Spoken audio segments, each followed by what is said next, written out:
In the picturesque landscapes of Bali, Indonesia, history was made on September 16, 2018 at the stunning Petitenget Beach. It was the Petitenget Festival, Kerobokan traditional village, that created a momentous event recognized in the Asia Book of Records.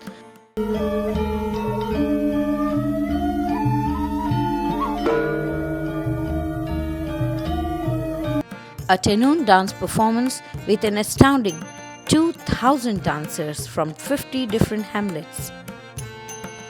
Tenundance, a Balinese traditional masterpiece, was brought to life by two visionary artists, Nyoman Ridet and Wayan. After nearly 60 years of absence, Tenundance made a triumphant return at the 2018 Petitenget Festival in Bandung Regency. With each graceful movement, the women brought to life the rich heritage of Bali. Their vibrant costumes and enchanting dance moves, accompanied by the melodic tunes of Balinese music, transported everyone to a world of beauty and tradition. As we celebrate this remarkable achievement, let's embrace the magic of tradition and the power of unity that it brings. Stay tuned for more such incredible records to the Asia Book of Records YouTube channel.